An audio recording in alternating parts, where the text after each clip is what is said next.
बिस्मिल्लाहिर्रहमानिर्रहीम। अस्सलाम वालेकुम नादरीन, आप यूट्यूब चैनल देख रहे हैं। मैं इमरान खान हूँ। कुछ चीज़ें मैंने आपको कहा था पिछले वीलॉग में मैं आपके साथ शेयर करूँगा। काजी फ़ायद ईसा साहब ने कौन सी ऐसी 3 चीज़ें की हैं जिनकी वजह से पूरा का पूरा इलेक्शन जो है उसका प्रोसेस ख़राब हो गया है और पाकिस्तान एक बहरान से दो चार हो गया है। ये चीज़ों पर हम बात करते हैं, लेकिन फाफिन की एक रिपोर्ट है। फाफिन कहते हैं free and fair election network, ये पाकिस्तान में चेक करता है कि इंतखाबात का जो अमल है वो ठीक हुआ या गलत हुआ। इनके नुमाइंदगान होते हैं और हर हल्के से ये लोग रिपोर्ट करते हैं। फाफिन की जो रिपोर्ट है, नॉर्मली जो फाफिन की रिपोर्टें वो PMLN को सूट कर रही होती हैं, लेकिन इस मरतबा इस बड़े पैमाने पर धांधली हुई है कि उन्होंने भी जो रिपोर्ट जारी की है वो भी मुस्लिम लीग नून को सूट नहीं कर रही। मुस्लिम लीग नून हर उस शख्स को गाली दे रही है जो इलेक्शन में धांधली के बारे में बात भी करता है, चाहे वो कोई कमिश्नर है, चाहे वो कोई और ऑफिसर है, कोई रिटर्निंग ऑफिसर है, कोई RO है, कोई और निज़ाम है, कोई पॉलिटिकल पार्टी है। मौलाना फजलुर रहमान के ऊपर भी इन्होंने चढ़ाई कर दी है। तो ये देखें, फाफिन के मुताबिक इलेक्शन एक्ट का तकाजा है कि ROs ने फॉर्म 47 इंतखाबी उम्मीदवारों और उनके एजेंट्स और मजाज मुबस्सरीन की मौजूदगी में बनाने होते हैं।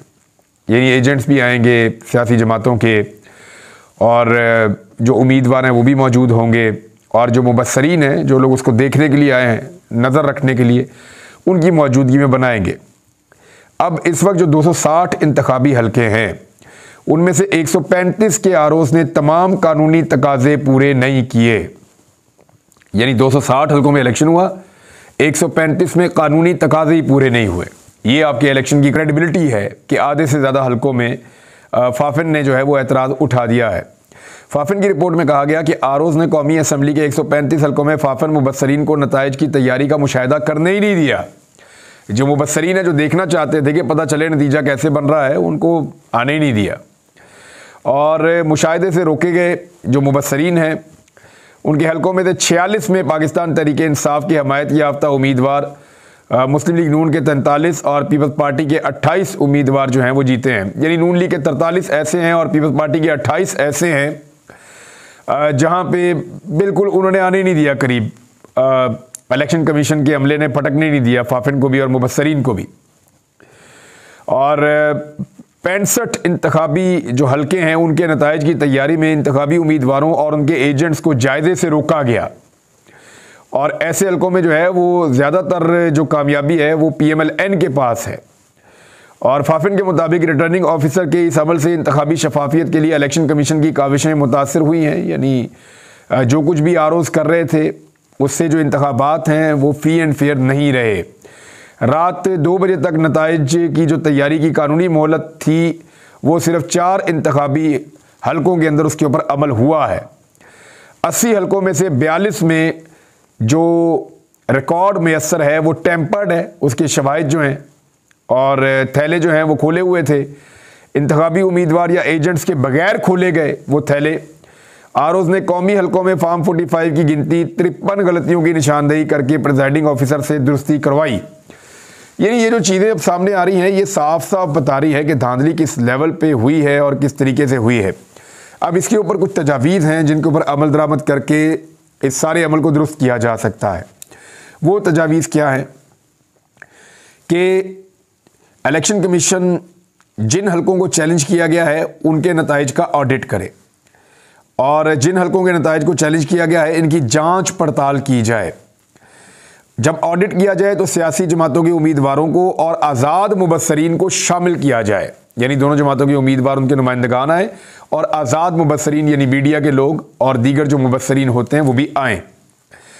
और इलेक्शन के बाद की सूरत हाल का तकाजा है कि इलेक्शन कमीशन फौरी तौर पर रद्द अमल दे और मामले की जो टेक्निकल तहकीकात हैं वो कराई जाएँ। टेक्निकल तहकीकात का मतलब यह है कि थंब इम्प्रेशन, पेपर, हर चीज़ को चेक करना है। वो कुछ चीज़ें आगे बताई भी हैं। सरकारी दस्तयाब इलेक्शन दस्तावेज़ात पर तहकीकात की जाएँ, तमाम दस्तावेज़ात जो हैं उनको महफूज रखा जाए, उनके ऊपर तहकीकात की जाएँ। प्रिजाइडिंग ऑफिसर की सील के साथ बैलेट पेपर्स के बैग या RO की सील के साथ खोले गए बैग्स को देखा जाए, ये कैसे खोले गए हैं।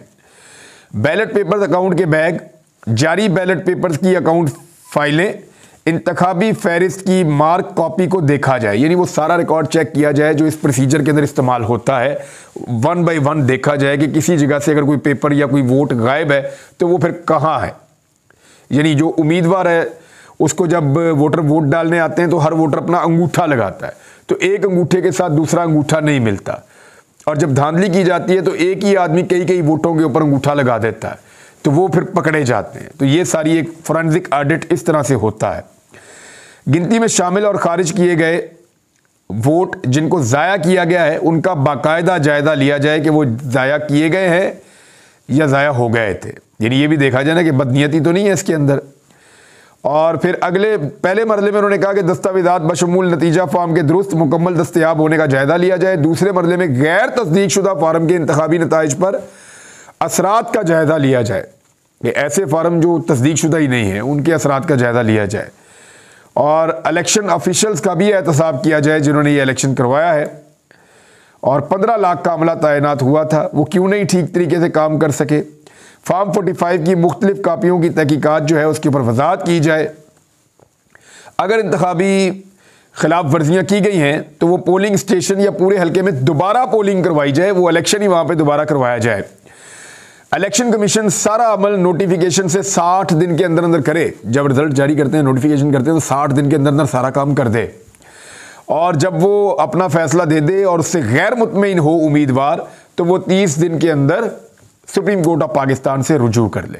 ये फाफर ने कुछ दी हैं जी तजावीज़। अब आ जाए इस बात के ऊपर कि कमिश्नर के मामले के ऊपर जो इलेक्शन कमीशन है वो कह रहा है जी तहकीकाती कमेटी हम तश्कील दे रहे हैं। बात यह है जो भी तहकीकाती कमेटी होगी वो किसके अंडर में होगी? वो होगी चीफ इलेक्शन कमिश्नर के अंडर में। तो वो कैसे तहकीक करेगी इन सारी चीज़ों की, इन इल्ज़ामात की?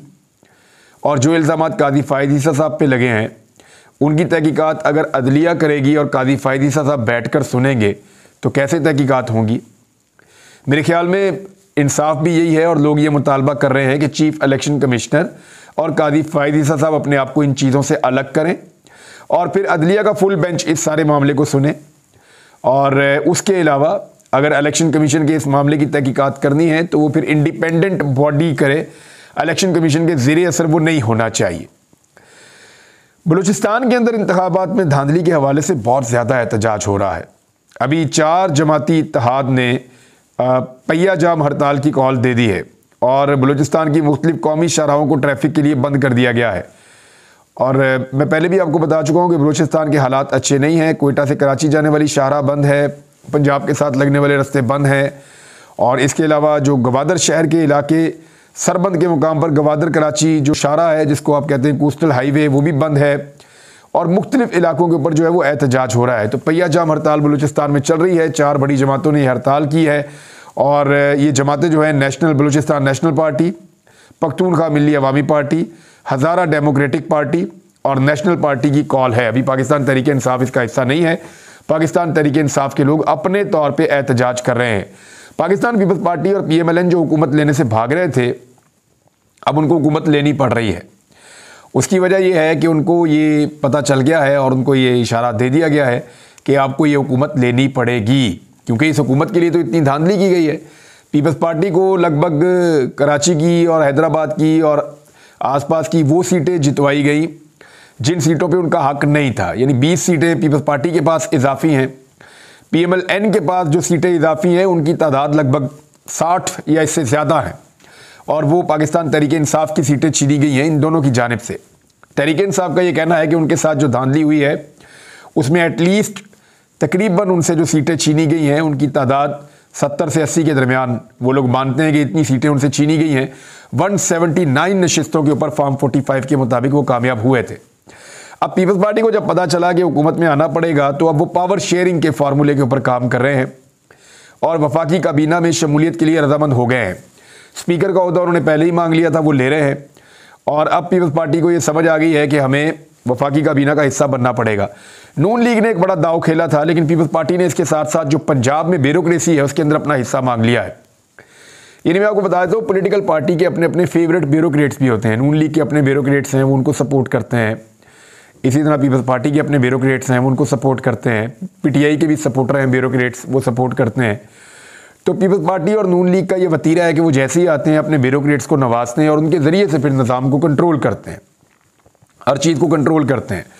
तो पीपल्स पार्टी ने ब्यूरोक्रेसी के अंदर अपना हिस्सा मांग लिया है कि जहाँ फलां जगह पे जहाँ पे हमारे लोग मौजूद हैं वहाँ पे, यानी वो पुलिस के अंदर पोस्टिंग मांगेंगे वो डीसीज मांगेंगे अपने, वो कमिश्नर्स अपने मांगेंगे और उन्हीं के ज़रिए से फिर मामला आगे चलाए जाते हैं। करप्शन भी इसी अंदाज में होती है। बिलावल ने एक स्टेटमेंट दिया और बड़ा इंटरेस्टिंग स्टेटमेंट है। बिलावल ने यह क्लेम किया कि बिलावल को यह कहा गया था PMLN की जानिब से कि मैंडेट की रोशनी में 3 साल पहले आप हमें दे दें और हमारे साथ काबीना का हिस्सा बन जाएं और आखिरी 2 साल हम आपको दे देते हैं, फिर हम आपकी काबीना का हिस्सा बन जाएंगे। बिलावल ने कहा, मैंने उसको मुस्तरद कर दिया। मैंने कहा जी मैं वोटों के साथ आऊँगा और जब लोग मुझे वोट देंगे तो फिर मैं हुकूमत में आऊँगा, इस तरह तो नहीं आऊँगा। यानी बिलावल को ये पता है कि इस वक्त जो हुकूमत बन रही है वो वोटों के बगैर ही बन रही है। मैंडेट उनके पास नहीं है लेकिन वो हुकूमत बना रहे हैं, मजबूर हैं बेचारे, जितनी धांधली उनके लिए की गई है। अब इतना कुछ कर दिया तो हुकूमत तो उनको बनानी पड़ेगी। अब ये 3-2 का जो फार्मूला है, बिलावल ने फिलहाल तो इसको मुस्तरद किया है, लेकिन आप बंदर बांट चेक करें इनकी कि 3 साल हुकूमत हम करते हैं, 2 साल तुम कर लो। उसकी वजह यह है कि जो भी आखिरी 2 साल हुकूमत करेगा, इलेक्शन में सबसे ज़्यादा जूतियाँ उसको पड़ेंगी। ये पढ़ा लिखा फार्मूला है। यानी जो भी आखिरी 2 साल में होगा, सारा इल्ज़ाम उसके ऊपर शिफ्ट किया जाएगा कि ये है वो बंदा जिसने बेड़ा गर्क किया इस मुल्क का। और ये PMLN ने अपनी तरफ से एक चालाकी की थी, लेकिन बात यह है कि 3 साल उनकी भी हुकूमत चलनी है या नहीं चलनी, उनको तो ये भी नहीं पता अभी। अगर कल को सुप्रीम कोर्ट ऑफ पाकिस्तान से, इलेक्शन कमीशन ऑफ पाकिस्तान से चीज़ें क्लियर होना शुरू हो जाएं और पाकिस्तान तहरीक इंसाफ अपनी सीटें वापस लेने में कामयाब हो जाए, तो फिर तो इन हाउस तब्दीली आ जाएगी और पाकिस्तान तहरीक इंसाफ की हुकूमत बन जाएगी और ये तो नाते धोते रह जाएंगे, इनकी हुकूमत ख़त्म हो जाएगी। तो ये भी एक रिस्क मौजूद है। बहरहाल ये PMLN और पीपल्स पार्टी के बीच में चीज़ें चल रही हैं, इनको हम रिपोर्ट करते रहेंगे। अली अमीन गंडापुर के हवाले से 2 खबरें। एक तो उनका नोटिफिकेशन रोक दिया गया था, पहले वीलॉग में मैंने आपको बताया था कि उनका कौमी और सूबाई असम्बली की जो कामयाबी के नोटिफिकेशन है वो इलेक्शन कमीशन ने जारी नहीं किए थे, अब जारी कर दिए हैं। एक कौमी असम्बली की और एक सूबाई असम्बली की नशस्त पे वो कामयाब हो गए हैं। अब लीगली वो वज़ीर आला खैबर पख्तूनख्वा बनने के लिए मुकम्मल तौर पर अहल हैं। दूसरा, उन्होंने कहा कि हम अदालत में जाएंगे, हमारी जो मखसूस नशस्तों का मामला है उसके ऊपर हमें हल करना पड़ेगा और हम अदालत के पास भी जाएंगे। उनके पास जो आसान रास्ता है कि वो किसी ऐसी जमात को ज्वाइन कर लें जो एक आधी सीट भी जीती हो खैबर पख्तूनख्वा से, उस जमात को सारे मिलकर ज्वाइन करें और बाद में उस जमात को अपने कंट्रोल में ले लें और उस जमात की बिहाफ के ऊपर अपनी ख़वातीन को मखसूस नशस्तों के ऊपर बना दें। मेरी इत्तला के मुताबिक जो जमात थी जिसका हिस्सा बने थे परवेज़ खटक साहब, ये जमात बहुत पहले से रजिस्टर्ड थी, बाद में इसका नाम बदला गया था। वो जमात उसके असल मालिकों के पास पहुंच चुकी है और परवेज़ खटक साहब जो है वो इस्तीफ़ा दे चुके हैं। अब हो ये रहा है कि उस जमात के अंदर पाकिस्तान तहरीक इंसाफ के सारे लोग ज्वाइन करेंगे। ये पाकिस्तान तहरीक इंसाफ पार्लियामेंटेरियन है, उसमें सारे ज्वाइन करेंगे और उसके बदले में जो जमात के हेड हैं या जो जमात के असल मालिक हैं उन्होंने कुछ चीज़ें मांगी हैं। वो आने वाले दिनों में मैं आपको बता दूंगा कि वो क्या मांग रहे हैं और पाकिस्तान तहरीक इंसाफ उन्हें क्या दे सकती है इसके बदले में, क्योंकि तहरीक इंसाफ की बहुत सारी नशिस्तें ख़तरे में पड़ जाएंगी मखसूस अगर वो ये एक्सरसाइज नहीं करते, क्योंकि उनके पास 24 घंटे का वक्त है। अभी जब मैं वीडियो रिकॉर्ड कर रहा हूँ रात के वक्त, तो आज के दिन है, सिर्फ अभी जब आप सुन रहे हैं तो आज का दिन है उनके पास कि वो अपनी सियासी वाबस्तगी आज़ाद उम्मीदवारों के तौर पे ना रखें, बल्कि किसी सियासी जमात के साथ शो कर दें ताकि उस सियासी जमात में शमूलियत के बाद पाकिस्तान तहरीक इंसाफ के जो लोग हैं वो अहल हो जाएं मखसूस नशस्तों के लिए, चाहे वो अकलियत की हैं चाहे वो ख़वातीन की हैं। तो इसके ऊपर अब काम होगा। तो खैबर पख्तूनख्वा का मैंने आपको बता दिया, वफाक का जो है वो सुन्नी इत्तेहाद कौंसिल है उसके साथ कर रहे हैं। तो इस तरह पाकिस्तान तहरीक इंसाफ अपनी जगह बना रही है और वो अपनी मखसूस नशिस्तों के लिए मार्जिन क्रिएट कर रही है। ये सारा कुछ इसलिए हो कि कादी फ़ायदी साहब ने 3 चीज़ें बहुत बुरी की हैं और तारीख उनको याद रखेगी कि उन्होंने ये पाकिस्तानियों के साथ बहुत बड़ी ज़्यादती की, क्योंकि वो तो कादी फ़ायदी साहब मुस्तकबिल में बताएंगे, लेकिन 3 चीज़ें मैं आपके सामने रख देता हूँ। नंबर 1, कादी फ़ायदी साहब ने जो एक फ़ैसला दिया और जिस पे उन्होंने बात नहीं सुनी पाकिस्तान तहरीक इंसाफ की और बाकी जमातों की, जब सब ने कहा कि ये जो आरओज़ हैं ये एक्चुअली लिए जाते हैं अदलिया से, ये जुडिशल ऑफिसर्स होते हैं, छोटी अदालतों के ऑफिसर्स होते हैं जो आरओज़ बनते हैं और उनको ख़रीदना, उनको दबाना, उनको धमकाना वो मुश्किल होता है, क्योंकि उनकी ट्रांसफ़र और पोस्टिंग के अंदर सियासतदानों का किरदार नहीं होता, उनकी ट्रांसफ़र और पोस्टिंग के अंदर सिविल ब्यूरोक्रेसी का किरदार नहीं होता। वो अदलिया का एक अलहदा स्ट्रक्चर है, वो वहाँ से कंट्रोल होते हैं, लिहाजा उनके ऊपर उतना दबाव नहीं हो सकता, तो उनके ऊपर एतबार ज़्यादा किया जा सकता था। लेकिन इस मरतबा क्योंकि धांधली करनी थी तो आरओज़ बना दिए गए ब्यूरोक्रेट्स या सरकारी अफसरान, इसके ऊपर बड़ा एतराज़ किया गया था, लेकिन कादी फ़ायदी साहब ने बात ही नहीं सुनी। हालांकि लाहौर हाई कोर्ट से ये फैसला आ गया था कि ये आरओज़ सही इलेक्शन नहीं करवा पाएंगे, लेकिन इसके बावजूद कादी फ़ायद ईसा साहब ने उसको उड़ा दिया, लाहौर हाई कोर्ट की बात नहीं सुनी और नतीजा ये निकला कि आरओज़ ने दबाकर धांधली की है और अब आपके सामने है सारी सूरत हाल। नंबर 2 जो कादी फ़ायद ईसा साहब ने किया वो बल्ले का इंतखाबी निशान जो छीन लिया पाकिस्तान तहरीक इंसाफ से, एक स्याह फैसला है, पाकिस्तान की तारीख में लिखा जाएगा। पेशावर हाई कोर्ट ने बल्ले का निशान वापस किया था कि ये आप जुर्माना कर सकते हैं एक पॉलिटिकल पार्टी को, आप करोड़ों लोगों से उनका इंतखाबी निशान नहीं छीन सकते। अगर आप ये करेंगे तो पाकिस्तान में मंडियां खुल जाएंगी, क्योंकि ये सारे जब आज़ाद जीतेंगे तो इनको खरीदने के लिए मंडियां लग जाएंगी, हॉर्स ट्रेडिंग होगी जो आजकल हो रही है। तो ये कादी फ़ायद ईसा साहब ने बड़ा मायूस कुन फैसला दिया और पेशावर हाई कोर्ट के फैसले के भी खिलाफ गए और बल्ले का निशान इमरान खान साहब से छीन लिया। उसके बाद सारे उम्मीदवार आज़ाद हो गए हैं, अभी तक मंडियां चल रही हैं और जो मखसूस नशिस्तें हैं पाकिस्तान तहरीक इंसाफ की वो भी खतरे में हैं। ये दूसरा था। तीसरा, लेवल प्लेइंग फील्ड के हवाले से पाकिस्तान तहरीक इंसाफ जब गई तो कादी फ़ायद ईसा साहब ने बहुत अजीब तरीके से मजाक उड़ाया इस सारे मामले का और इसके ऊपर किसी किस्म का इंसाफ नहीं किया। पूरी दुनिया की रिपोर्टिंग आज ये बता रही है, आलमी सतह पे तमाम अखबारात, तमाम जरीदे, तमाम टीवी चैनल्स, तमाम आलमी मुबस्सरीन सब के सब ये कह रहे हैं कि टिक्का के धांधली हुई है और लेवल प्लेइंग फील्ड नहीं थी, लेकिन कादी फ़ायद ईसा साहब को कुछ दिखाई नहीं दिया। ये वो ज़्यादतियाँ हैं जो सुप्रीम कोर्ट ऑफ पाकिस्तान की जानिब से हुई हैं बदकिस्मती से, और आज हम वहाँ खड़े हैं जहाँ हमें कभी नहीं होना चाहिए था। अब तक के लिए इतना ही। अपना ख्याल रखिएगा, अपने इस चैनल का भी। अल्लाह हाफिज़।